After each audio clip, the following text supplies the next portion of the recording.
Hey everyone, Greg here, and today I'm going to go over what search engines see when they come to your website and why the sitemap and robots.txt file are so important.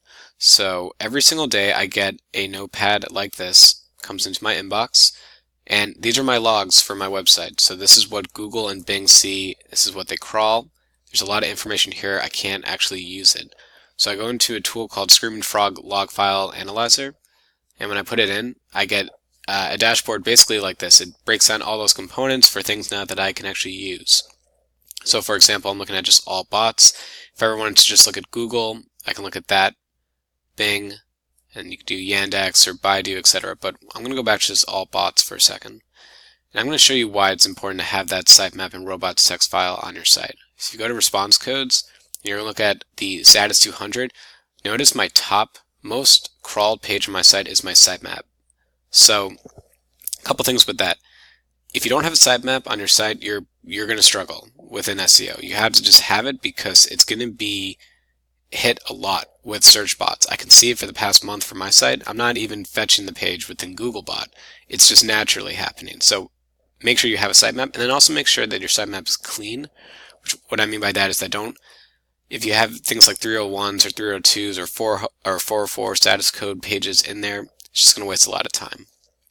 So make sure you have a sitemap. And the second thing is your robots.txt file. For me, this is my third most visited page on my site. It's kind of crazy. But this really acts as the way to tell search engines where they should and should not look. So if you just have a robots.txt file on your site and it has no actual disallows, probably Google's crawling as many facet URLs if you're an e-commerce site, or as many pages maybe that are old content that have served no purpose. Maybe they were a promotion back in the day.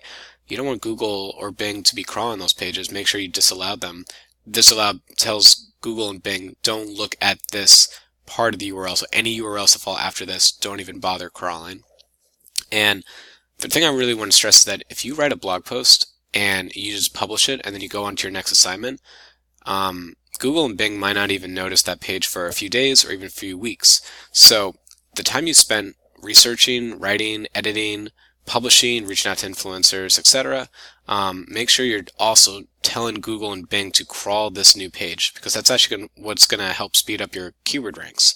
So what I suggest is go into Search Console for Google, go to Fetch as Google, and then type in that URL. So I did that actually right here. I did the prevent keyword cannibalization for your website. I did it this morning. I hit the index, so the fetch and render, and I chose the index request section. So I'm telling Googlebot to crawl this page right now. Same thing also with Bing. You can go to the submit URL section, put in the URL, and fetch it as BingBot.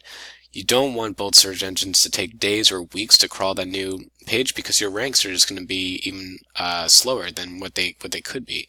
So always go in, manually fetch the page, and then you can use a log file tool like Screaming Frog just to confirm that this page was crawled. And actually, one neat thing I want to show you is that, let's say if I go to Googlebot right here, I'm going to look at all Google bots, and I'm going to look at let's say my services page. You can actually see a timestamp right here where it says May 22nd was the last time that this page was crawled.